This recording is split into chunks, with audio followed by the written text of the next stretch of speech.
হজরত শাহজালাল আন্তর্জাতিক বিমানবন্দরের থার্ড টার্মিনাল দ্রুত চালুর বিষয়ে কাজ চলছে বলে জানিয়েছেন বেসামরিক বিমান পরিবহন ও পর্যটন মন্ত্রী। রোববার সচিবালয়ে মন্ত্রিপরিষদ সম্মেলন কক্ষে অনুষ্ঠিত বৈঠক শেষে তিনি বলেন, প্রধানমন্ত্রী তারেক রহমান নিজেই বিষয়টি গুরুত্ব সহকারে দেখছেন এবং দ্রুত চালুর জন্য উদ্যোগ নিচ্ছেন। টার্মিনাল কবে চালু হতে পারে এমন প্রশ্নের জবাবে মন্ত্রী জানান, এখনই নির্দিষ্ট সময় বলা সম্ভব নয়। আজ প্রাথমিক আলোচনা হয়েছে। কিভাবে দ্রুত কাজ সম্পন্ন করা যায় তা নিয়ে তদন্ত ও পর্যালোচনা চলবে। তিনি আরও বলেন, দীর্ঘ সময় প্রস্তুতির সুযোগ থাকলেও বিভিন্ন কারণে টার্মিনাল চালু হয়নি। তবে বর্তমান সরকার এটি দ্রুত কার্যকর করার চেষ্টা করছে।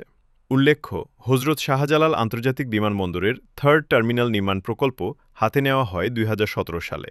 প্রায় ২১,৩৯৮ কোটি টাকা ব্যয়ে নির্মাণ কাজ শুরু হয় ২০১৯ সালের ২৮ ডিসেম্বর। ২০২৩ সালের ৭ অক্টোবর আংশিক উদ্বোধন করা হলেও পূর্ণাঙ্গ কার্যক্রম এখনও শুরু হয়নি। এখন দেখার অপেক্ষা, কবে যাত্রীদের জন্য পুরোপুরি খুলে দেওয়া হবে নতুন এই টার্মিনাল। ডেস্ক রিপোর্ট, কাল প্রকাশ।